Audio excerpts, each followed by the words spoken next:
The reason why politics is the way it is these days, it's like the only thing you hear people talk about in everything, movies, shows, blah, blah, blah. Everybody's talking about politics, and not really about the important stuff either. Just like culture war shit. Politics has been made into pop culture. Yeah.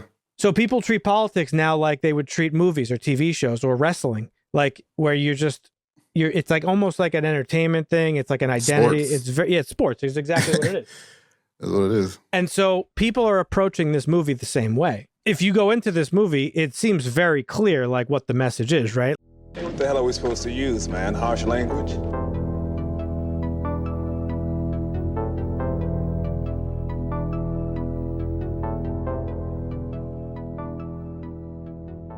Heyo. Ahoy. Welcome back, gentlemen. Mm-hmm. Good to be back. Back from just a one episode break that feels like a lifetime. I don't understand how that works. Every time we take one day off, it's just like fucking we went off to war or something. It's always when a lot of news happens too. Always when a lot of news happens. It didn't feel that long for me this time. I don't know why. Really? No, man. Yeah. I felt like it's been forever. Like I didn't even remember how to like do this shit. I was just like, wait, what do we do? But we're back. Welcome back, folks at home. This is episode 156, and we're talking about one battle after another today. I was very excited for this movie. Been waiting to watch it, and looking forward to talking about it with you guys. I've said this like 4 or 5 times already this year, but I might have a new favorite of the year. I don't know. We'll see. I don't know. I don't agree. Wow. We'll get to that. Wow. Episode's over. Forget it. We'll take another week off. How was your little break, gentlemen? What'd you guys do? Anything good? What you been up to? It was cool. I missed the last show. By the way, everyone watching, it was my fault that we canceled last episode. I was out of town. I went to a concert, see a rapper. Oh, you went out of town? Yeah, I went to Charlotte, North Carolina. So it was like nice. 3 or so hours away. Would you go see Eminem? No, absolutely not. Nah, I wouldn't mind seeing Eminem, but I feel like that'd be a good show to go to. Yeah, as long as he performs the right stuff. Yeah, I don't want to hear none of that new shit. But what else? That's pretty much it. That's why I missed the last show. I mean, I've been watching mostly reading. Who'd you go stuff. see? This rapper called Gunna. Oh, okay. Yeah, from Atlanta. Was it a good show? Yeah, it was great. It was like over 2 hours. Oh, nice. He brought out a couple artists, so that was like a nice surprise. I've never heard of him. Not surprising, but is that like a mainstream guy or? I'd say he's pretty mainstream. Like on the radio and stuff? Oh, for sure. Yeah. Oh, okay. Yeah. That's where Ludi's from, isn't it? Atlanta? Yeah. That's cool. I haven't been to a show in a while. I don't even know what the last concert was that I went to. The last one I had been to was I think it was 2019. So mine was like within the last couple of years. It was definitely after COVID. I didn't go to any shows during COVID, like specifically. I have a friend of mine who she goes to like every fucking show possible. And she had COVID like 17 times. It's like every time she's like, I'm sick again. I'm like, yeah, well, what do you expect? You're fucking in a sweaty fucking punk show. Well, there's a fucking disease spreading around or whatever. But I've been to a few shows, not too many over the past couple of years. Yeah, I can't. Country. I think I saw the Troubadours and Zach Brown. I saw Killswitch and Gage. Oh, nice. I don't remember who the last person I went and saw was, though. There's like a local place that has some bands. Yeah.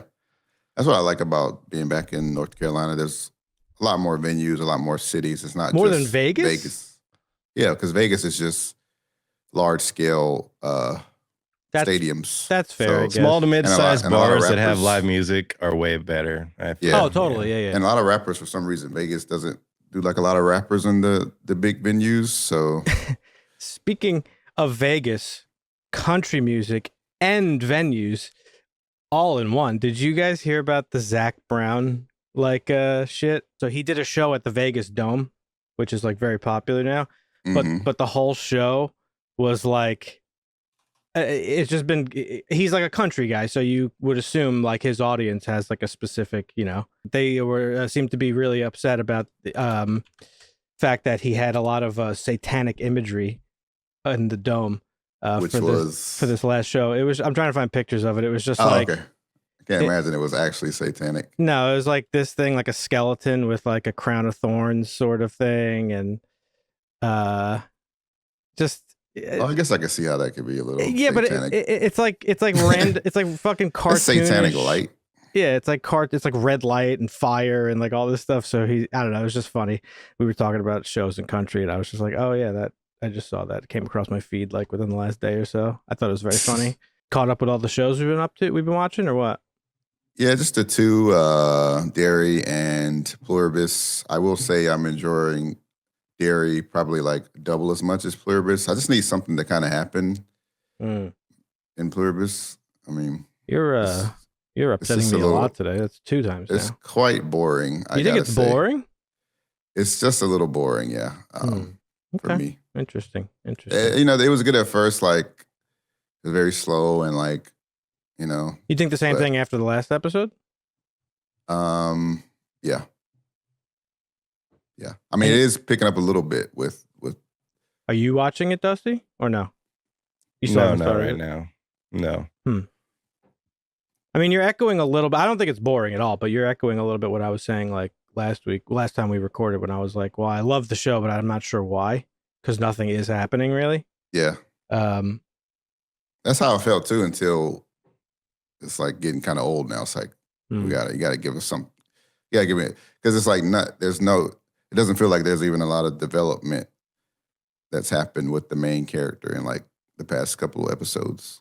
It's interesting because I felt that way about Breaking Bad for many years. I know a lot of people do actually. I It mean, could I be felt that, I way mean- about the Any Outie show. Yeah, what was yeah. that one? Severance. Severance, yeah. Well, It could be. I mean, I did watch Breaking Bad when it already had several seasons, so did I. It could have been. Yeah, it could just be, but which kind of sucks. I don't know. Breaking Bad's one of those shows that everybody's like, you got to watch it. You got to watch it. You got to watch it. I tried to watch Breaking Bad like 3 separate times before I actually got into it. And each time I just could not make it past like episode 3. I'm like, man, this is so fucking slow. And this is so. Were you a Malcolm in the Middle guy? Oh yeah. Yeah. Oh yeah. Okay. For sure. It was just the first couple episodes of Breaking Bad are really slow, and then it starts to They like are. pick up like. Trying to see, remember it. I don't mind. I liked slow. the first episode. I thought it was great. It is great. No, it has nothing to do with it being good or bad. I'm sure Marvin doesn't Yeah. think the show is bad. It's No. just. Yeah, no, I get it. Yeah. What were you saying, Marvin? You what? I don't mind slow with shows. Yeah. There needs to be something there that I I mean, wonder. and there's some little stuff happening, but it's just See, I wonder if it's because, not that I'm questioning how you feel, like feel however you Yeah. want, but I wonder if it's because we're trained as audiences now to like, we're trained, like, because TV has kind of shifted into a more of like a binge watching sort of formula where like they'll leave you with a cliffhanger expecting you to immediately watch the next episode. And I noticed it like watching Stranger Things. I binged. I don't know if you guys have watched the first I 4 haven't watched episodes. any of it yet. All right. So Yes. I binged the first 4 episodes of Stranger Things, and it's really noticeable with that show. It's because like they do leave you with a cliffhanger for the next episode, but it's not a cliffhanger like that's going to leave you for a week that you have to sit and think about. It's like, oh, here's a cliffhanger, but we expect you to immediately start the next episode. And that Yeah. style of editing a show kind of like makes the pace of it, I think, feel a little bit quicker. Mhm. Whereas with a show like Breaking Bad or a show like this, Vince Gilligan, I would argue, changed the TV format into a more cinematic approach where like prior to Breaking Bad, really, you watch some of the old, like really, really like good shows of life, like Sopranos and The Wire and those shows and X-Files now, you see what what television was like back then and how much more episodic it was. Vince Gilligan came in and kind of changed television to be a little bit more cinematic, where it was almost like he was filming a long movie or multiple movies, where old TV doesn't really feel like that. So Yeah, I get that. I mean, I watch new shows too, and yeah, I don't feel like if this is like a long movie approach, it's like a like, okay, it's still the same thing, right? Like, Well, the movie isn't very engaging. Like, it's kind of just like there's little stuff that's happening, and we're getting some progression towards, like, I guess, like this finale or whatever. But it's like more. It feels like a lot of the same for the most part. Yeah, no, I agree with you. I wonder what his plans are for the future of the show, because they've a big portion of this season has really been spent with like about like it's really, again, there's nothing really happening. It's about who Carol is, like in this situation, I think, is what they're really going for. And you're right, it has dragged for a bunch of episodes. So I wonder what his plans are. But yeah, we'll see. We'll see. I think the next episode is going to be really good though, because of what's going with with the two. So I really like the show. I think it's great. Sorry, Dusty, go ahead. I don't like the Netflix approach these days of, we're going to give you bingeable content, but wait, you only get to binge half of it. And then you need to keep paying us, and we're going to release the rest of it in 2 months. That's like I kind of prefer the Amazon approach. They're more like traditional TV experience. They're like, hey, here's 3 episodes. If this isn't enough to get you hooked, then sorry, this show's not for you. But then every other episode is going to be week to week, and you can follow it as it goes along. And then the next one will come out a year or 2 later. And Apple's been doing the same approach. Like, I think they released 2 episodes of Pluribus, and like I think it's 2 episodes of Severance. And Severance, since you mentioned it, is also a different formula for TV too. Like Severance isn't a very fast-paced show either. It is very slow, and it can be boring at times. Boring. I'm not like, you know what I mean? And it can be, especially Severance, very confusing. I know, like, I mentioned my aunt a lot because she watches a lot of the same stuff as me. She has a very hard time with Severance. Like, so if you even slightly drift out of like paying attention to Severance, like, you're fucked. It's over. Like, you have like it's tough to follow at times. But that said, it's a faster paced show in that there's more of like a mystery going on. Where with Pluribus, it doesn't, at least at this point, seem like there is not much of a mystery to cling to. It's just like, hey, this is what's happening. Here's what caused it. And it's like all very in front of your face. You know what I mean? It's different. Yeah. They already give you like what happened, and then each episode is like, oh snap. She found out something, but it's like, oh no, they have another explanation for it. So it's like, okay, what's the end goal? You were about to say the main thing is like, where are we going? Where are we going? Yeah. No, you can't keep like having a revelation just for it to be like, oh no, this wasn't actually what you thought it was. I do agree with that, but I'm not like bumping into it though. I'm still really enjoying it. I am enjoying it. Yeah, I'm still It'd be okay not to. I mean, maybe I'll change my mind on it. You don't have to like it because it's Vince Gilligan. Maybe he's not perfect, of course. You know? Yeah. But nobody is. Well, some people are. John Carpenter's perfect. Actually, that's not true. Well, He made Ghost Noah Hawley's missed, according to you. You weren't a huge fan of Aliens. I just, but no, I liked the show. I was very clear about compared to something like Fargo, or you haven't even watched the other one. Legion. Fucking guy always finds a way to just mention Legion. That's the quota. It's like a monthly quota. It's the Legion quota for December. He's paid. He's got to be getting paid. He's like when police have to like write a certain amount of tickets by the end of the month. That myth. The other show we've been watching, Welcome to Derry. Ooh, now that's the one. Bless you. Me. That show's better than I expected it to be honest. Yeah. And quite frankly, it's better than the movies in some ways. Yeah. I agree. Like this group of kids, I think is a little bit not that I don't like them. They're not obviously professional actors. Like, they're clearly a little bit like weak in the acting department, but that's fine. You think so? Yeah, it might be some of the way they're writing it and directing it too. But I think some of the acting's a little bit rough. But they're kids. It's whatever. I mean, it's not Finn Wolfhard who was in the first one, and he's like a big actor by the time that movie came out. You know what I mean? He was like on Stranger Things. They're not the cast of Stranger Things. Like those kids are all like, and sometimes not great in Stranger Things too, but they're all I think a step above. Dusty, you haven't watched it either? I mean, Welcome to Derry? Nope. All right. So I won't say any spoilers, but and this isn't really much of a spoiler. The main bulk of the story of it is we know what happens. We know the outcome of it.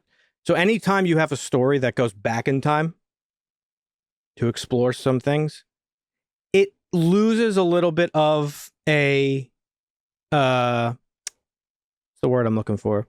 I don't know. It loses a little bit of something because you already just know what's happening. You know what I mean? Like I know the fate of. I know where this is going. Like I know the fate of these kids probably. Likely, The plot armor is thick. It's not really plot armor where they're all protected. I'm just going to say what I'm thinking because it's not a spoiler and it has nothing to do with what we've seen in the show, just simply my knowledge of the story, having seen the movies. These kids are either going to die or live and move out of Derry. Like that's it. There's no real other thing that could happen. Yeah. So I'm just a little bit like well, is that true? Because there's only one character that you know his fate because of the movies. And that's my what's his name? Hanlon, yeah. Yeah, Hanlon. So I think his name is Mike Mike's his son. Yeah, in the future movies. Yeah. So his dad is the kid in this series. Yeah. He's the only one that you know what happens to him. Right. Which is tragic. But it is a little bit disarming that it reduces the tension a little bit that you kind of have some idea. But what this show does interesting is that it's not really about this group of kids this season. The story they're telling is about the black spot, which we're starting to see build up. And so that's the tension point, which I think is good. However, this show is way scarier than the movies was. In the movies, they treated Pennywise almost like he was scary, but he's a little bit like a goofball, a little bit of a joke. What they did last episode in that hospital basement, you know scary, what I'm talking about? It was so scary. I wanted to throw up. Like it was nice. It was one of the most tense scenes of a fucking horror thing I think I've ever seen. And I thought it was so good. The show's great. And I'm excited to see where it goes. Yeah. So you're talking about like how the prequel can lessen the tension or sometimes it can, I think. Yeah. I think that's true. But I mean, if you do it right, it like almost doesn't matter. Like kind of like Andor, right? Like it's the same thing. We know the outcome, but yes, it's still a great show. And yeah, for sure. Yeah. No, it's not a complaint. It's just me saying like that aspect of it feels a little bit samey, right? It's like, oh, we have another group of kids that are fighting but it's like, well, I mean, we know it has to be kids involved to some extent because right. Yep. He's feeding off the fucking kids. Yeah. 50 kids a month or some shit. 60 kids a month. Yeah. So this show is so good though. That's what made me want to read the book again. I had originally expressed interest some time ago, but I never got into it. But I actually started reading it. Yeah. So, how far are you? Still not super far. I just got past chapter 4, I believe. I actually pretty early. I really like what they're doing with Hanlon. Not Hanlon, Halloran. Dick Halloran. Mm-hmm. And it's cool because it's also taking like I know it's more based on the book, but they've definitely taken a little bit of consideration into the movies. Because in the movie, in The Shining, Halloran explains to Danny like that box that you saw in 2 episodes back, and like how that works, and like how his grandmother taught him about it. Yes, it's all in the book, but like they're doing it in a way that's digestible for people who may have never read the stuff. Mm-hmm. And then there's some other stuff that I don't really like, which I'll talk about at some point once Dusty watches it. But I don't. It's not like a huge issue I have with it. I actually think they did it well. It's just there's like a little bit of a why thing. It just feels like filler, kind of. Let's get into the news. There's been a lot going on the last few days specifically. So let's jump into it. As you may have heard, be shocked if you hadn't, the bidding, right?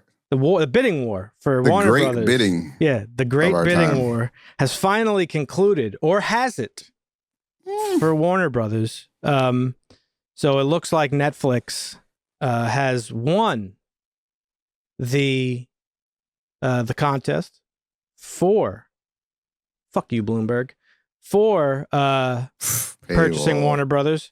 What was it? $80 billion, a little bit over 80 billion, Dusty. Yeah, 82.7 billion.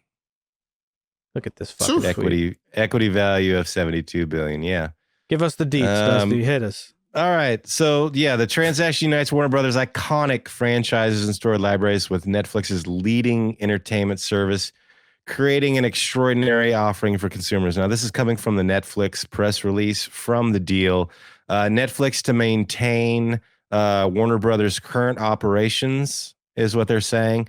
The combination will offer more choice and greater value for consumers, create more opportunities for the creative community, and generate shareholder value. That's the key point right there, because that's really what this is about. Yes. Right. The acquisition will strengthen the entertainment industry.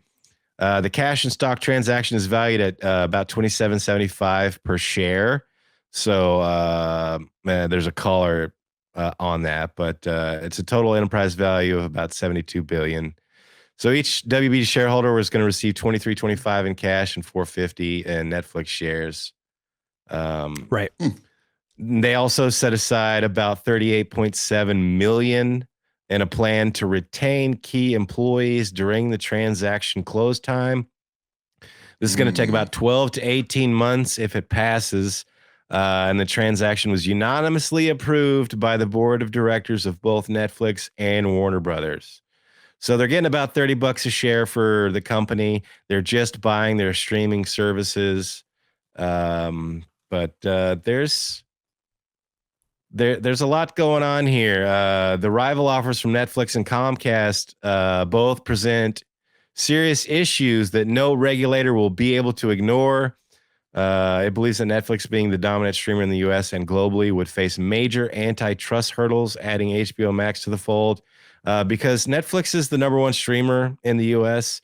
and Warner Brothers is the third. Yeah. Prime being number two, which isn't really this is a number streamer, one. to be fair. This is number one buying number two. Yeah. Buy number three. I think you were right the first time, because Amazon, I don't really even consider a real true streamer. That's not their focus. Well, they are though. I mean, they're but not like these guys. This is like their primary focus is streaming content. That's not Amazon. Yeah, but Amazon Prime is the number two. No, service. I get it. No, I get it. But it's not like. Yes, I get what you're saying. But I get what you're saying. This is like the two dominant platforms becoming one. This is straight monopoly. Yeah. Ooh. So during the 12, then here's something that's interesting. During the time to transfer, which 12 to 18 months, Warner Brother Discovery executives will arguably be operating in a holding pattern, so they won't be able to execute long-term vision. So some are saying that antitrust laws are going to prevent this deal from going through. Yep. And that Netflix just did this to handcuff Warner Brothers for the next year and a half. Mm-hmm. However, Bloomberg is reporting that Netflix offered a $5 billion breakup fee if the deal fails to close. Yeah. So basically, they can hamstring them for 18 months and say, sorry, here's $5 billion. We're so far ahead of you now. Fuck you. Here's $5 billion. So hold on. There's a lot. Or they could just be acquiring it to become a monopoly. Yeah, it's a lot of there's so much to talk about here. Yeah, go ahead, Dan. There's a lot to unpack on like several different like layers. Initially, when this started, the front runner was David Ellison and his Skydance, which only recently purchased Paramount. What I just read was a quote from Paramount. Yeah, they present a serious issues that no regulator would be able to ignore. And Larry Ellison, his father, also the number one donor to the IDF and the founder of Oracle that the CIA used and is going to continue to harvest all of our data. That Longest guy, whisper ever. Yeah, that guy. They were the front runners for it. And, well, you know, if you are a layman, you might say, well, what does that matter? Who cares? Well, Warner Brothers owns CNN, which is one of the big... Yeah, but that's separate from this purchase. Yeah, But that's obviously the reason why that specific group wanted this. They want, like, the Ellisons Skydance Paramount wanted the whole package. Correct. They said, we are less of an antitrust issue if we buy the whole package. It's more of an antitrust issue if a streaming service buys a streaming service. We're less of an antitrust issue if we own literally everything on the planet. We're just not. It's not an issue. Including TikTok, and so it's just the continuation of the consolidation of literally everything into the hands of the three richest people on the planet, right? It's the corporate oligarchy that we saw at Alien Earth. Elon Musk owns Twitter, which is arguably the largest social media platform. I don't know if it actually is, but I would imagine it's up there. But that is a troll. That fucking Most Android. of his companies are to get him to Mars. That fucking Android owns Meta, which is Facebook and Instagram. The other two largest social media platforms. The Ellisons now own TikTok.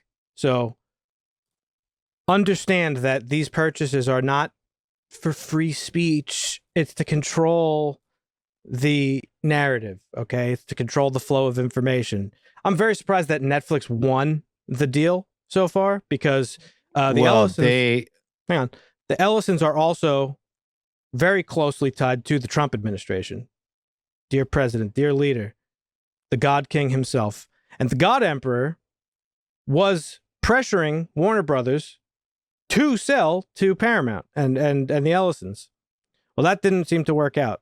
So Netflix for now has won the bidding. However, what Dusty was talking about is that a deal like this has to go through the government. It has to be approved.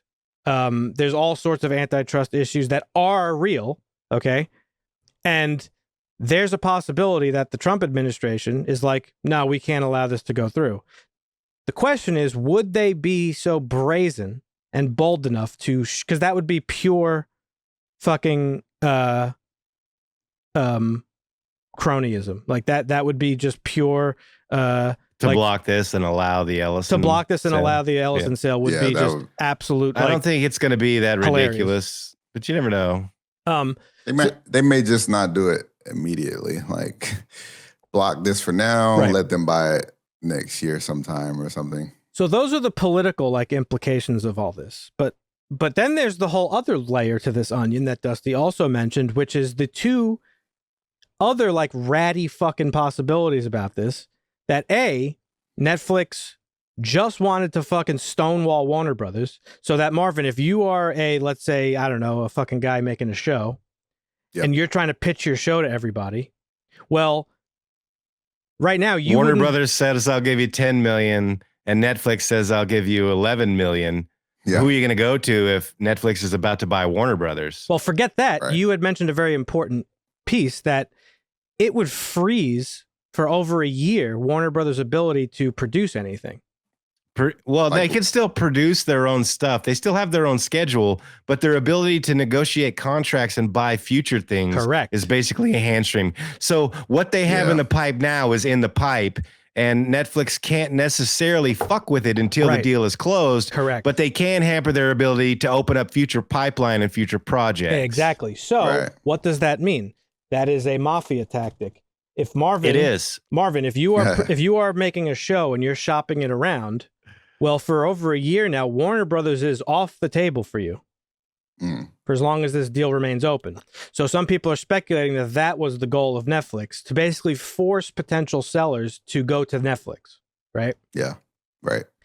The other layer of this is another thing Dusty mentioned, that a Trump admin confirmed this. I had shared it in the Discord. A Trump admin regulator said that Warner Brothers is far more likely to collect its $5.8 billion breakup fee than getting this Netflix deal through, the regulatory process. What does that mean? That means that simply Netflix could have just made the offer. The Trump admin says nope. And Mr. Zaslav still makes fucking $5.8 billion and walks away fucking rich as a motherfucker. Mm-hmm. Okay? So that's the other layer to this, that this could just all be a farce. Okay? and that the Ellisons could still just step in and be like, all right, well, it's ours now. Really, the best outcome for this whole thing would have been Apple buying Warner Brothers, but that's clearly off the table. So there's all those layers. That's what I hear a lot of Apple users say. Yeah, this is it's not because I'm an Apple user. I just think they Apple. I know. I'm just fucking with you. Filthy sheep. Well, no, we're gonna get to it because we're a movie discussion podcast. So Yes. politics and all this bullshit aside, let's talk about how this is going to affect the thing that we talk about on a week-to-week basis, and that is movies. We've talked about this many times. The CEO of Netflix, Ted Sarandos, is a fucking ghoul, okay? He is responsible for the death of cinema and is continuing to do so under this deal if it goes through. He never had the theater experience, right? He grew up and his grandpa didn't like going to the theater or something like that because he liked smoking. He was hatched in the fucking pit where fucking the orcs came from in Lord of the Rings. Okay? I don't get it. Yeah, you will soon. I'm just kidding. If you don't change your mind about one battle after another, you're watching the fucking director's cut of is that a brownie, Marvin? Oh, fuck. 17 hours. Is it a special brownie? Starving, sorry. Is it special? No. Okay. Well, it's special because my mom made it. That's fair. That's very special. Shout out. Shout out. So Ted Sarandos is openly hostile towards the theater going experience. He's often said Netflix is saving Hollywood. And he's quoted here, we're in a period of transition. Folks grew up thinking, I want to make movies on a gigantic screen and have strangers watch them, and to have them play in the theater for 2 months and people cry and sold out shows. It's an outdated concept. So he's been saying for years, like, the theater experience is dying. We're going to change the game. It's all about watching stuff at home. And yep. When they actually do release movies to the theater, they favor a 17-day exclusive theatrical window, whereas the norm is a 45-day consensus among other studios. And we saw this get cranked into light speed after COVID happened. All these companies were like, oh, nobody's going to the movies. How do we make money? Doing both at the same time. Well, that's why simultaneous releases and shit. Yeah. And that's why we are where we are right now, where movies like Superman can come out and take the world by storm and make hundreds of millions of dollars and still have a 1-month theatrical release, which is ridiculous. Yeah. And also what's crazy about this whole situation too is that Warner Brothers had 5 movies this year that came out consecutively, that were like box office bangers. It was like Superman, Weapons, and I can't remember the other 3. But so what Netflix said in their conference call was that everything at Warner Brothers is like staying as is. We're not changing anything with theater releases. They listed DC Studios as one of like the primary reasons why they were interested in the acquisition.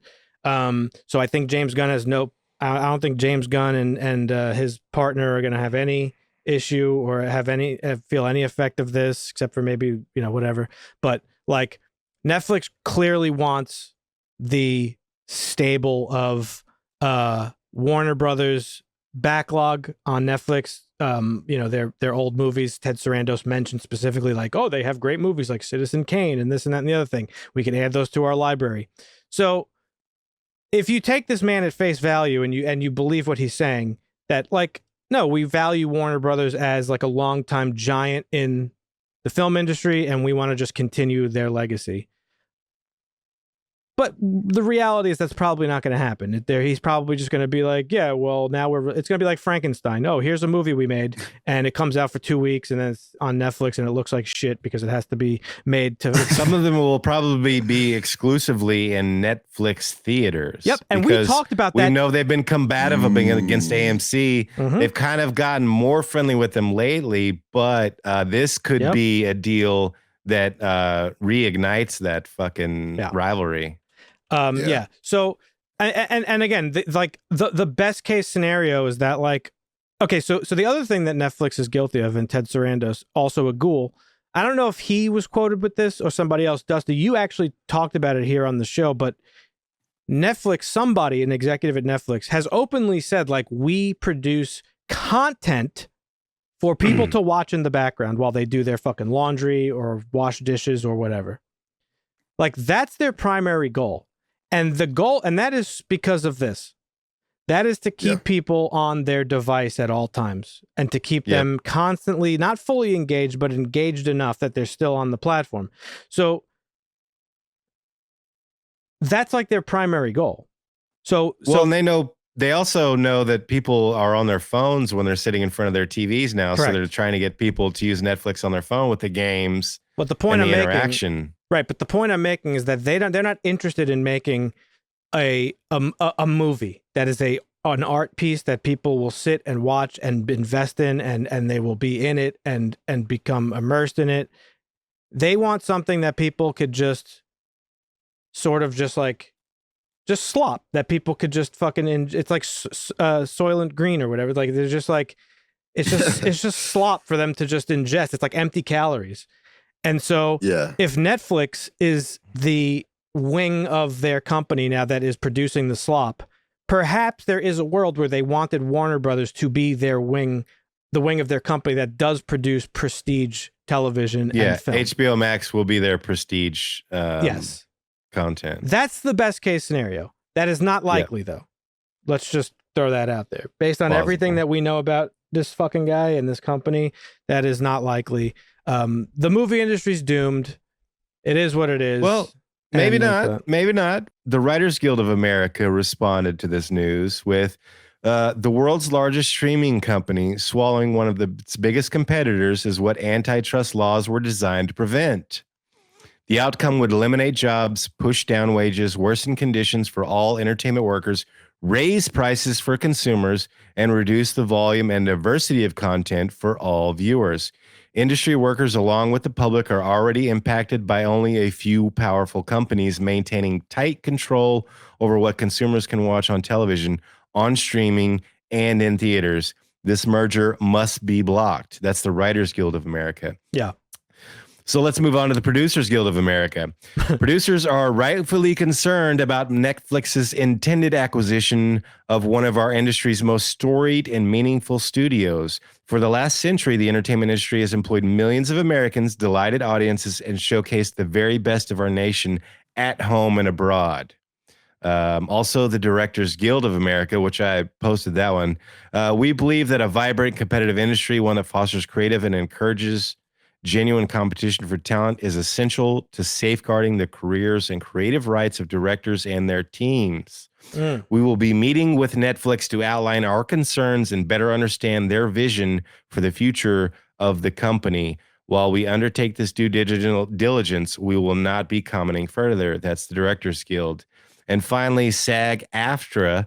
The potential Netflix Warner Brothers transaction is a consolidation that may serve the financial interest of shareholders of both parties, but which raises many serious questions about the impact on the future of the entertainment industry, and especially the human creative talent whose livelihoods and careers depend on it. So every guild, literally every guild, the entire union is pushing back on this, saying, wait a second, this is not good for anybody except the shareholders, which I kind of alluded to in the beginning of it. So, well, my concern is going to be, what astronomical price is Netflix going to have when this is all said and done? Yeah, for sure. $45 a month? Oh yeah, easy. $120. They might not. I mean, crazy. Prime charges. I mean, you're getting extra with Prime, allegedly. Yeah, because you're getting the fucking shipping.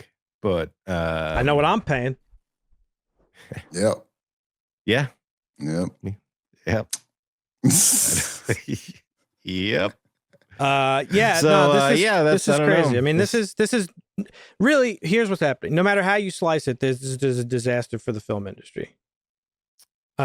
It'll be right. interesting to see how this develops and evolves. Nobody knows for sure. But I'm more we interested- can speculate, and it's interesting. I guess my final question about all of this is, do you think that this is a ploy by Netflix to hamstring WBD for the next 12 to 18 months so that they can get ahead of them and they don't care about paying the $5 billion? Or do you think they really want this to become a monopoly? Or is it that they don't care either outcome because either outcome is good for them? That's what I think it is. Yeah, I think it's very simply a good business decision, one way or the other. They win either way, so they win either way. Yeah. Warner Brothers wins either way. There are no losers Netflix in this situation evil, except for us. Yeah. The only people that are losers here are the film industry and the consumers of the film industry. We'll see what happens. Now that this has happened, and if this does go through, the guessing game now is who is staying at Warner Brothers and who is going as the acquisition goes, because they set it aside $40 million to keep some of these guys on. Is Gunn in? Is Gunn out? Is Snyder in now again? Or is Snyder out? Well, no. So Snyder's very out. He's out the door. Okay. We don't want him back. We often hear talk about Mr. Zack Snyder. We love his work here. I especially do. And his fans, for why this is funny is because for years at this point, the Zack Snyder sycophants on Twitter and stuff have been like, revive the Snyder-verse, revive the Snyder-verse, revive the Snyder-verse, fuck James Gunn, fuck Superman, fuck David Gordon Sweat. We want the Justice League back. We want Snyder. All we want is for him to finish his vision of the Justice League. Okay. Well, when Zack Snyder signed his contract with Netflix, that sparked new hope into them. That was like Luke Skywalker being born for these guys. They were like, oh, fuck. Netflix loves Zack Snyder. This is a plan. They are going to work with Snyder to restore the Snyder-verse. These fucking people really thought that Warner Brothers was going to have their own DC with James Gunn and then also allow Netflix to fucking do their thing, right? So there are people out there that think that like this is it now. They bought Warner Brothers specifically to revive the Snyder-verse. Imagine that. Netflix paid $80 billion to revive the Snyder-verse, which made like fucking couch cushion money. Okay. And that alone is funny. But the extra hilarious thing is that like a week before this happened, on November 24th, Netflix announced that they canceled a third and fourth Zack Snyder project. So Rebel Moon, part 1 and 2 are his last two projects for them. And I don't know whether or not they did well or not. I would imagine not. But they have now canceled their future projects with the man, the myth, the legend. And it's crazy to think that when Zack Snyder first went to Netflix, these people, these sycophants were like, it's time for him to be unleashed. No more studio meddling. Like, that's it. Because don't you know, Marvin, the Justice League was dog shit because of studio meddling, right? Right. And this transition into Netflix resulted in like literally the most bland, uninteresting shit of his career. Like, right. Rebel Moon, I shit you not, is one of the worst movies I've ever seen. And I think you guys also echoed the same thing. Like, absolute awful movie. It's not great. Okay. So the cope from these people is astronomical. And I saw on Twitter this week a fan say Netflix, now, get this, right? So now that he's gone from Netflix, right? That's over. Now they're saying, well, Netflix meddled with his vision also. If they'd just let Snyder release his real versions of Rebel Moon first, it would have been better. Okay. Like the 6-hour version. Well, if they meddled with his vision, why the fuck do you want Netflix to revive the Snyder-verse then? That doesn't make a lot of sense. Right. Where's your fucking logic? I also read somewhere that Ellison was courting Zach Kreger and told him that he could make his Batman movie if they bought. I thought that was interesting. So Zack Snyder is out of Netflix, and shortly after we got an announcement that Zack Snyder and comedian Tig Notaro will be teaming up to write a hot lesbian action movie together. She's quoted as saying, "What if we just went for it and everybody's a hot lesbian?" And Zack Snyder was like, "Oh my God, yes, let's make that movie." And so who knows? They haven't done that yet. It's a Hollywood project. Well, if depends on who you are. If you're the the drunken critic or whatever the fuck that dickhead's name is, then yes. The message. Yeah. The critical drinker. Yeah. So we got that to look forward to, folks. Zack Snyder he's not going anywhere, and he's got a hot lesbian action movie coming your way. All right. Well, thank you for the news. A lot to discuss. Folks, chime in. What do you think of the Warner Brothers and Netflix fiasco? Leave a comment. Let us know what you think about it. Is it a disaster? Or could it be worse? What do you think?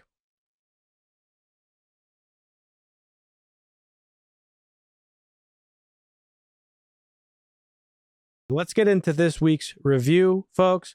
We're talking about One Battle After Another, the movie that some people are saying is definitively the best movie of 2025. This has taken home all the Oscars, depending on who you talk to. But no one seems to understand what One Battle After Another is actually about. Everybody thinks this movie is some kind of political allegory, which it is, but almost nobody is talking about what the film is actually about, in my opinion. A lot of the narrative that I've seen is from the right wing. It's, of course, woke left-wing propaganda that celebrates domestic terrorism. The left thinks it's a warning about Trump's America and a message on how to stop said America. But when I watched it, what hit me wasn't culture war nonsense at all, but it's more of a story about what one generation leaves to the next generation and how that snowballs throughout history as we've experienced it. And also a personal sort of almost autobiographical story about Paul Thomas Anderson himself and about how parenthood can change your opinion about how you're leaving the world for the next generation. And also his experience raising a multiracial daughter in modern America. But either way, no matter how you see it, Paul Thomas Anderson, I think, made a movie that's loud, it's funny, it's chaotic, and I think it's brilliant at the same time. But I think people are so busy arguing about, pop culture politics that they're missing the actual heart of it. So that's what we're going to talk about today. The potentially the best movie of the year that no one seems to understand. So let's get into it. So One Battle After Another is sort of farcical. It's not meant to be really taken like 100% literally or seriously. It's loosely based on a novel from the 90s called Vineland, which was written by Thomas Pynchon. I don't know if I even pronounced that right. He's like a very famous author who does like a lot of political satire and like postmodern shit. So this movie is kind of inspired by that. I think Paul Thomas Anderson has been writing this movie for like years. If you take what he says to be any, if there's any truth to what he says, he's been writing this movie for years. And it filmed it wrapped filming like a whole year before the 2024 election. So like, it's less about fucking Donald Trump than you think it is. It just happens to be like incredibly accurate to what we're currently experiencing, which is scary, and you should be scared about that. But we'll talk about that a little bit later. But this is a black comedy sort of action thriller, and it's about Leonardo DiCaprio's character, Bob, who is sort of he's like part of this revolutionary group of whatever you want to fill in the blanks, Antifa, Black Panthers, whatever, you name it. They are basically these revolutionary groups from throughout the decades here in America. He has a child with the leader of this organization, Perfidia, and the movie is about his life basically 16 years after this like huge event that takes place, where he now has a daughter, and he kind of falls into the dad life and kind of puts the revolution stuff on the back burner, and his past sort of comes back to bite him, and it becomes a story about him basically trying to save his daughter from his past, essentially. Marvin hated it. He mentioned it in the beginning of the podcast. What do you think, Marvin? I didn't hate it. I'll just address some of your beautiful recap or intro of all the things. Thanks. So first off, I definitely don't think this is the best movie of the year. Okay. Like, I'll just name some of. I didn't say it's the best movie of the year. Definitively. I know you said that's the narrative. Hype. Yeah. Eddington is better. Weapons to me was better. Weapon. Okay. Sinners was better, and The Long Walk that's my movie of the year. So obviously that's gonna be better. That's fair. That's fair. 4 movies for me that's better than this one. Okay. You said it like it wasn't meant to be taken seriously. I didn't really enjoy how it wasn't meant to be taken seriously. Like, I don't like this like parody of revolution, like especially in these dark times we're in. It felt like it was romanticized. I enjoyed the family aspect of the movie, but not like the vehicle used to get there to like bridge that gap. So I think this might be one of those situations where I change your mind by the end of this, but we'll see. Maybe. Not that whether you like it or not, just about what you just said about how it's like it's sort of putting like it's framing something really serious in a comical way. But I think I could change that for you. Yeah. But go on. Okay. But yeah, I thought, like I said, I enjoyed the family part of it. I thought that was great storytelling and stuff. Didn't like the introduction piece. Didn't like how Perfidia was like so freaked out. That shit was just weird to me. Freaked out meaning like she was a fucking freak? Like she was like overly horny and like fucking popping pussy. It was like weird. It was just weird. Me and C, it was like kind of weird. Like okay.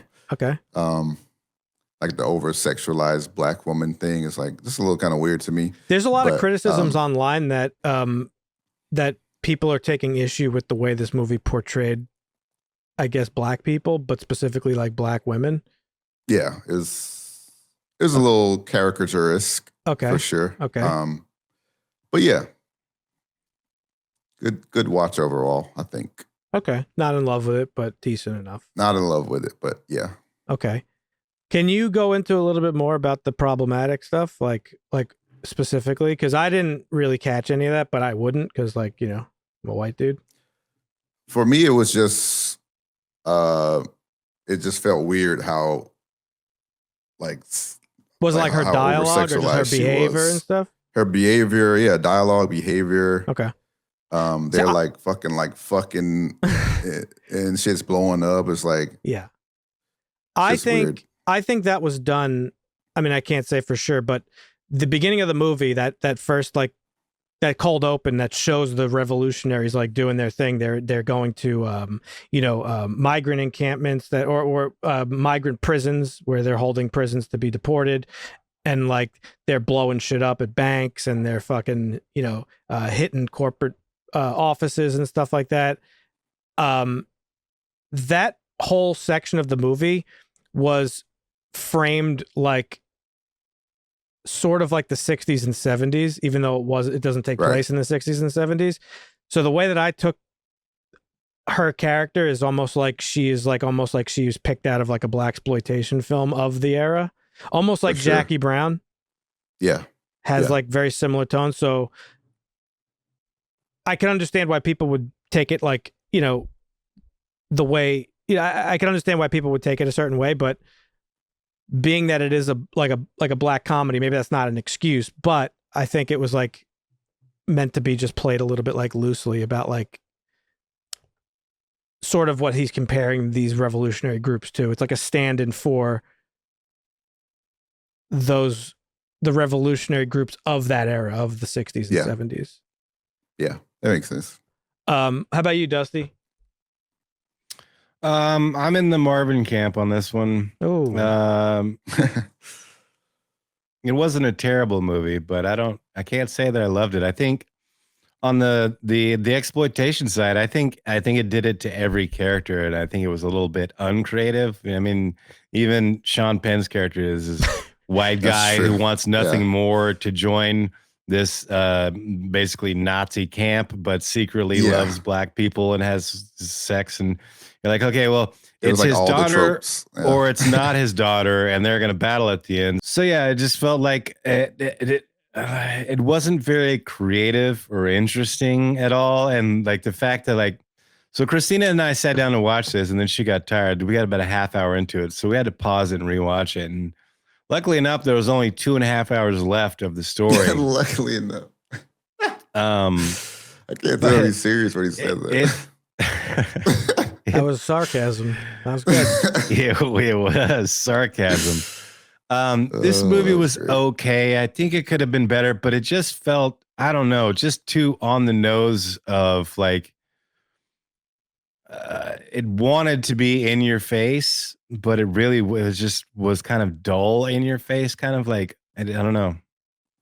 It was okay. It didn't hit me the same way I guess it hit you. Not even close to best movie of the year for me, but yeah, I think you guys touched on a little bit of the things that I wanted to address about the movie. Not that you guys had like a misunderstanding of it, but I don't know if the movie is so sort of like in your face about certain things that it does seem like overtly ideological in a way. And the reason why politics is the way it is these days, it's like the only thing you hear people talk about in everything, movies, shows, blah, blah, blah. Everybody's talking about politics, and not really about the important stuff either. Just like culture war shit. Politics has been made into pop culture. That's exactly right. Oh, for sure. Yeah. So people treat politics now like they would treat movies or TV shows or wrestling, like where it's like almost like an entertainment thing. It's like an identity. Sports. It's sports. It's exactly what it is. That's what it is. And so people are approaching this movie the same way. And if you go into this movie, it seems very clear like what the message is, right? Like at face value, it's like, oh, these revolutionaries are the good guys and the right-wing fascist racists are the bad guys. I think it's a lot different than that. I may be wrong. Clearly there's that generational message there that I had talked about, right? The movie ends like specifically with that message of like, oh, hey, here's this girl carrying the torch that her mother started, right? Right. In this revolution. And this isn't meant to be a real America. Like, this is not real America. They don't tell you what year it takes place in. They don't tell you who the president is. They don't tell you what's going on. We just know this isn't in America. They don't even use like regular terms. Like, they use like MKU or something, which has like, I thought it was like MK Ultra or something. Like, I don't know. We don't know what the fuck's going on. So this takes place in a police state where cops and the military have joined forces to patrol this autocratic society. Basic rights are stripped away. That's what the French 75, the rebel group, is rebelling against. That doesn't make them left wing. That makes them freedom fighters who are trying to break this like fascist nation back open. I agree with that too. Like, just because in our real life, left leaning means you support like no borders and this sort of thing, right? That doesn't mean that you shouldn't automatically associate people that are like freedom fighters with the left wing. Yeah, like, or domestic terrorists. They're just like, that's something like a good person should do. Right? Everybody like, should be about should be anti-fascism. Like everybody. Right. Regardless of your political leanings. Okay. Right. So anti-authoritarianism in general, Exactly. Yep. So this isn't a left-wing movie by any stretch. No. Okay. Now I would totally understand why right-wingers would watch this and be like personally offended, because I mean, of course, it is a very accurate portrayal of what we're currently living through, which is totally coincidental because, again, Trump wasn't the president when this movie was being filmed, right? So that makes you think, well, what is this movie actually about? And here's what I think. I think this movie is about Paul Thomas Anderson. I think this is an autobiographical film, him being Bob Leonardo DiCaprio's character, very loosely. I think this is about how his generation, liberals, whatever, were duped by a specific fucking rat who sold out our country and led us to Donald Trump in the first place. Who is that rat? Say his name, Marvin. The rat. Obama. Okay, if you Dusty Squinton, hang on, follow me here. If you look at this movie, I think that this movie is about how Obama became president, ran on progressive politics, saying hope and change. I'm going to change the system. The system's broken. We're going to fix it. And then sold out our country in 2008 when he bailed out the fucking banks. And not a single banker went to fucking jail or faced any type of fucking imprisonment or punishment or fine or anything for fucking literally bringing the world into financial ruin. They just got off scot-free because Obama said okay. And he had them by the balls too, by the way. If you look back on that, they were in a room together. He could have gotten anything he wanted from those bankers, but he didn't. Okay? So he was a corporatist from the very beginning, and he sold us out. Okay? They all did. Right. But the world seems to forget. Everybody's focused on Donald Trump, and deportations and ICE and all this stuff. People seem to forget that more people were deported under Obama than both Trump and Biden combined. Damn. Okay? Strong on immigration has been a Democrat and Republican staple since before all this bullshit had the kids in cages ever was a thing. Now, maybe back in Obama's administration, we didn't see the kids in cages on TV like we do now. But trust me, it was happening. They were separating families. I'm sure it was happening. Right. Yeah, So, 100% was happening. Yeah. So if you watch this movie, I think that it's pretty clear that this is Paul Thomas Anderson's message of saying like, yo, my generation was duped by Obama and we did not rise to the occasion. And that failure of, he's 55 years old. I looked it up. The failure of like younger Gen Xers and older millennials to rise to the occasion when Obama fucking bailed out the banks, or our government bailed out the banks under Obama, their failure to rise to that occasion directly led to Donald Trump to where we are now. And I've been saying this for 10 years. He is the symptom of a problem. He's not the problem itself. There are a lot of people that voted for him because of their feelings of being sold out by the Obama administration. So I think that's what the message of this movie is like about leaving the world like a better place for future generations and like what you do for future generations. There's a saying of like, you know, plant a tree, of whose shade you will not enjoy, or you'll never sit under, or something like that. It's meaning, you know, you plant the tree, you'll never live to see it grow up so you can sit under it. But it doesn't matter. You're doing it for future generations. And I think that's what the message of this movie is. It's not about like partisan politics. It's not left. It's not right. It's just that, yo, we as a society failed to meet this moment in time that changed everything. And that's fucking bad. And now now we left this for future generations to have to fix it. And that's kind of where the ending comes in, and she goes off to fight the revolution. And that's really literally the term, the fucking what the movie means. One battle after another, that the fight is actually never finished. And the fight isn't with one specific evil. It's multiple evils that coalesce to do what they do, as the movie showcases, right? It's like you have Sean Penn's character, who is this fucking ruthless colonel.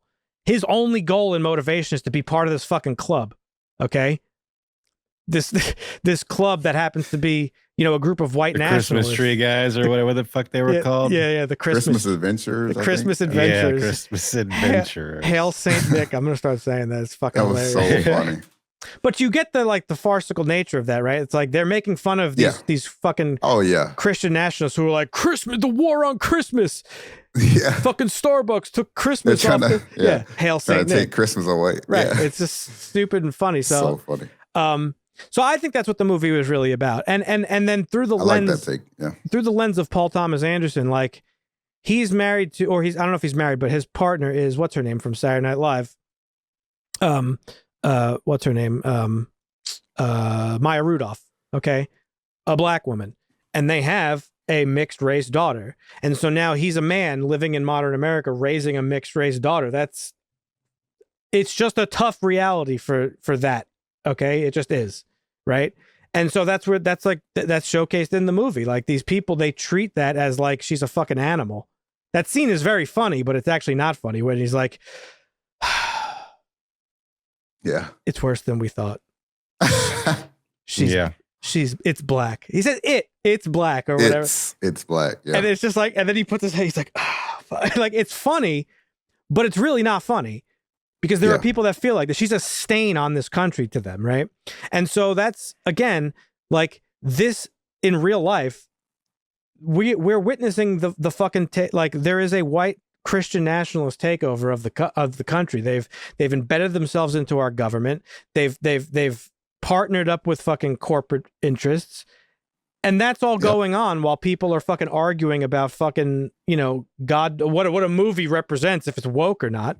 And that's the fucking big game. And you mentioned earlier, Eddington, you could take that movie and this movie, watch them back to back, and it is the most accurate depiction of America that you'll ever see. Yeah, it's actually crazy. I think that's a good take. Yeah. I don't know if it changes my thoughts on like the parody part of the revolution piece, but I think that is pretty accurate. I think perfidia represents Obama. Her and the revolution itself represents Obama. Like this, because he sold them out. This force that comes in and is like, "Hey, I'm going to fucking change everything. We're going to save the world. We're going to change things for the better." And then when push comes to shove, she sells out her fucking comrades. Also, her name Perfidia is very close to perfidious, which is a word that means deceitful and untrustworthy. So she's a fucking rat, and Obama's a fucking rat, right? Yeah. And she paved the way for Sean Penn, the colonel, who could be seen as fucking Donald Trump, who's behind the scenes fucking doing all sorts of deals and shit to kind of get his way, and fucking, you know, he's trying to hide the fact that he's sleeping with this black chick and having a mixed race baby because it wouldn't look good for the people that he's in bed with, which are the fucking Christian nationalists. Like, there's a lot of parallels there that I think under my, not that I invented this idea, but I'm sure other people had it too. But I think that I think that's like pretty clearly what this was about. If he cooked that way, like to tell his life story and the story of Obama and shit, I feel like that's like one of the most smart things I've seen in a long time. Listen, it's Paul Thomas Anderson, Marvin. This guy made Phantom Thread. He made fucking Boogie Nights, There Will Be Blood, Magnolia. Like, he's made some of the Inherent Vice. He's made some of like the best movies of this century. And like, some people were criticizing the writing in this. Like, Paul Thomas Anderson didn't just wake up and decide to like become a bad writer. Like, I promise, you know? So I don't know. Yeah. That was my take on it. I think it's a pretty valid take. I have some disagreements with it, but I think I might just be in that camp where you are sometimes when we watch a period piece and you're just like, no, it's a great movie. I just don't like this movie because totally fair, of this. Wherein this is like, I don't necessarily like, I don't know. If you want to talk about like movies wherein it's set in a similar reality but more extreme, I prefer not necessarily, and not to say that there wasn't funny stuff in this, but I don't think this was a comedy at all. That's crazy because I laughed hard a lot. Yeah, I'm sure you did. I'm surprised it didn't land you. Like, you didn't think Leonardo DiCaprio was fucking funny when she's like going out to the dance and he opens the door. He's like, "What up, homie?" And he's just, that was crazy. I mean, but that's just funny. Classic. I've seen that in 100 movies and laughed at it before. Like, that's not original. He's like, "Oh, they're just gonna roll up in a red car like that?" Loud. Yeah, Will Smith and Bad Boys did it better, I think. Yeah. All right, fair enough. No, but I thought it was fun. I thought it had some pretty funny moments. Basically, yeah, there was some every comic time Leo relief. was on screen, it was like pretty funny. Yeah. Yeah, there was comic relief, but it was just like this dystopian world. And when you go into dystopian worlds, I don't necessarily want to watch a story that's a drama surrounding a family in this extremist world. Like, I don't know, a Book of Eli, where you're in this post fucking apocalyptic world, but like he is the catalyst to the change in the world. Mm-hmm. Whereas there's no catalyst or anything. You're just watching this dystopian life, and you're like, well, that fucking sucks for you guys. Sorry about your fucking life. Yeah. Holy shit. Like, maybe there's some funny parts along the way, but I don't know. It wasn't entertaining to me in that way. Like, so I can see why people complain about the writing a little bit.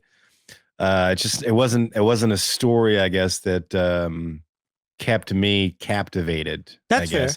fair. If you could tell me a different story in that world, I might say it's a much better movie, but the long drawn out, like, family history of just this guy, like you said, it's not a biography of Thomas, so Loosely, maybe that loose. makes sense a little bit more, but still, Like I don't think he was a fucking pothead or any of that stuff. I think it was just Yeah, loosely no, about sure. like his like yeah, and I doubt he was out there, making bombs and killing people either. When I say autobiography, I just mean it's like his experience of growing up and becoming a Sure. dad. And like I feel like you could Yeah. probably relate to this And movie then a little bit too. I'm there's- sure some of your views absolutely, have changed now that you fears. are. You have fears as absolutely as a parent, or is it even a person under what's going on? And going back to like the whole, I mean, maybe he's a little older than us, so maybe it is about Obama selling us out, but you go even back further. It was really Clinton who sold us out. He's the one that signed the legislation that deregulated Glass-Steagall that led to the whole fucking housing crisis in the fucking first place. Right. And then fucking Bush bailed him out before Obama bailed him out. So like they Right. all fucked us. Yes, exactly. And that's again. So I don't, and that's I don't know. I'm not saying so. I don't think that that's what the movie's about, right? I just think the political aspects of it are meant to like sort of represent that, not like left versus right politics in modern America. Like that's what a lot of people are seeing the movie as. Also, I'm not saying the way I took it is meant for you to like the movie any better. That just seems to be like a very something that I don't know. I think people are misunderstanding the movie. But as a movie itself, let's talk about it as that. Go ahead, Marvin. Well, I was gonna say I do think that is like what it's about. It's kind of like listening to music and there's like fucking or rap specifically maybe where there's like double and triple entendres. Like you can have multiple meanings throughout all this. So I think it can mean many things. So yeah. So let's actually talk. So politics and stuff aside, because again, we talk about plot and story a lot. They are different. That's the plot, what I just described. That we're set in this America where, there's all this crazy stuff going on. But this is a very simple story, and that is a story of a father and a son, and a father and a daughter, and a father trying to do everything he can to take care of and protect his daughter. And I think it's a really heartwarming story when you strip away all like the craziness and the car chases and all the stuff. It's a pretty heartwarming story. It's about there's it kind of reminded me of like Guardians of the Galaxy, that line from I'm gonna fucking get choked up even saying it, but that he may have been your father, boy, but he wasn't your daddy, because it raises those questions of like who your parents are. Are they fucking the people that raised you, or is it your blood? And no, it's the people who raised you, and who were there for you through thick and thin, and who were there to protect you and all this stuff. And there's a really great moment when she's at the dance and her fucking like they literally frame trust is a big theme in this movie, so much so that they create like a physical object to represent trust, which is the beeper thing, the vibrator that goes off when you're in range of somebody else with one, who the movie explicitly tells you if you run into one of these, I don't give those out to anyone. If you run into one of these, you trust that person with your fucking life no matter what.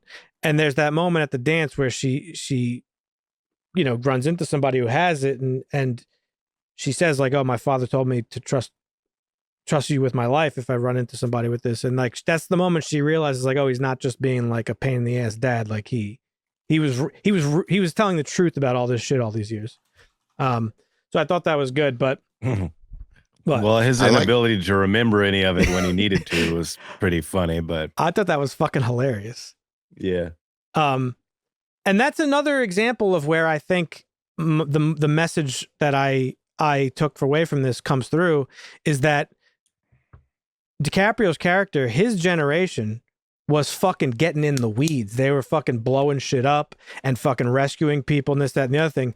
The new generation of, whatever leftists in this case is represented by that dickhead on the phone who was like, what's the password? You're invading my safe space right now. It's like a call center. Yeah, it was so funny. He's like, how could I be invading your safe space? We're on the fucking phone. What are you talking about? So much so that he calls him. That part was so funny because he's like looking for his supervisor. But if you think about it, that's supposed to represent the old and the new.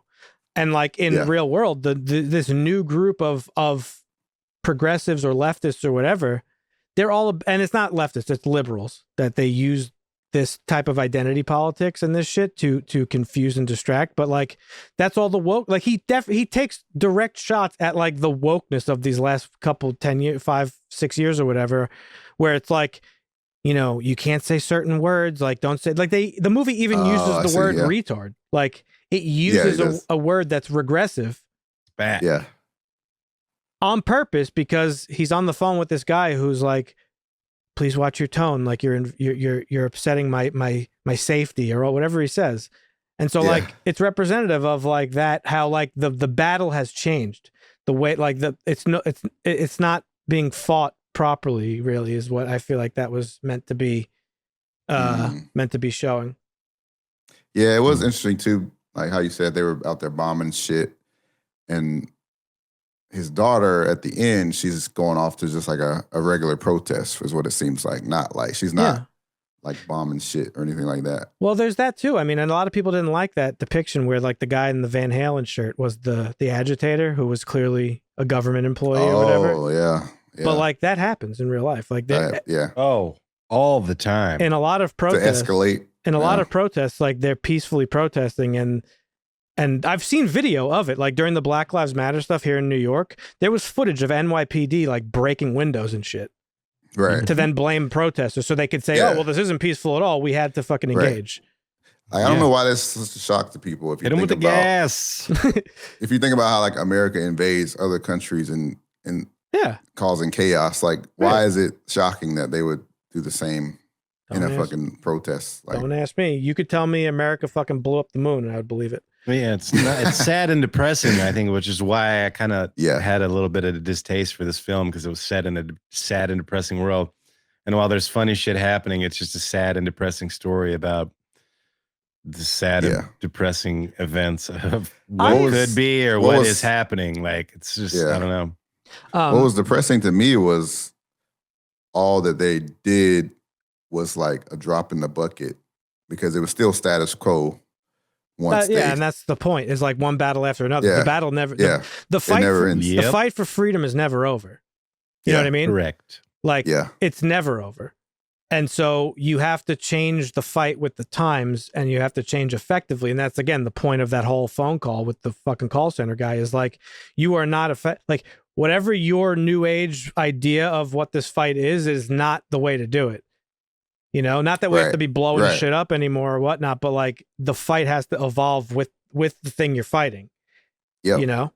So. And the one battle of like that, they showed that too with Perfidio. Like after she has the kid, she goes right back to action. And she's like, you know, it's not, the revolution isn't going to do it's not going to. It's not going to go to sleep because people aren't going to free themselves. Right. Like you got to keep going. And then obviously she gets caught up and shit. But. So I thought the performances in this movie were fantastic. Like Leonardo DiCaprio is just a destroyer. He's too good.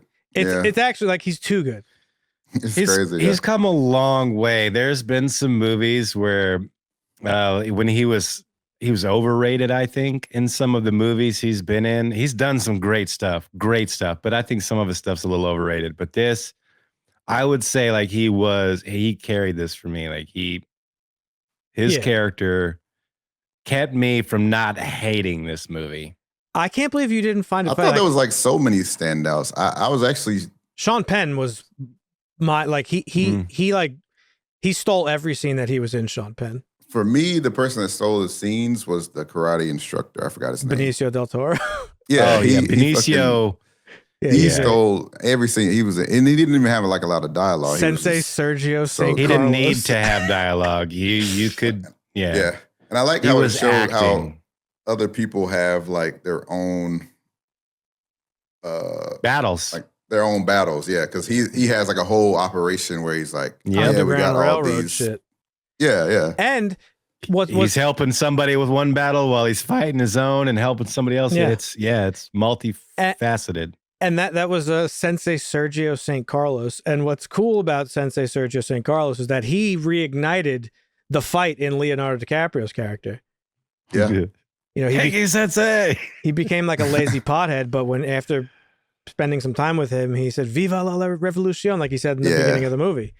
So, he was a great character. I think it was that was funny too, of how like the retired revolutionary almost, like how he wasn't active for so long, so you saw how he degraded and like forgot all the rules, and he got like he got relaxed and all this stuff. It was, you know, I thought that was pretty funny. Like I and said, from his daughter and from everyone else's point of view, you would think he's just a crazy, like off the grid type of guy. But he was actually like one of the fucking most important people. The guy says this guy's a legend. Like, what are you doing? Yeah, he's a hero. Yeah. And yeah, I mean that's like, again, you said it's like very multi-layered. Like, you know, they say in real life, the older you get, you become more conservative, right? And that doesn't mean conservative politically.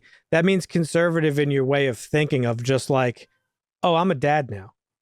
We have a baby. Yeah. I can't be going out and fucking Blowing making shit bombs up and blowing shit up. Yeah. And that's like his whole character is like, you know, he's like, all right, we did the thing, but now we have a child to take care of.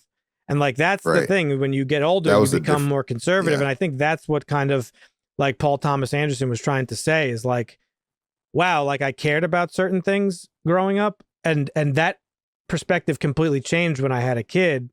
But holy fuck, now my kid is kind of in danger because like, look at the fucking world we're in. Yeah. You know?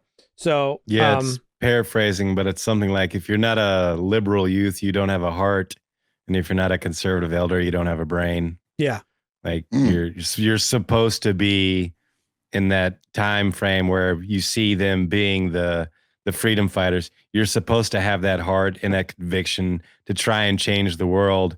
But once things happen to you and you grow older with these experiences and this family you build, you're a little more conservative to go out and do such destruction and be so. There's even there was like this interview it's important. Tupac did with this German dude. I think it was a German guy, but either way, it was in Kendrick Lamar put it in the end of a song. He was like, once you turn 30, it's like they take the heart and soul out of you. Like you don't want to fight no more. Yeah.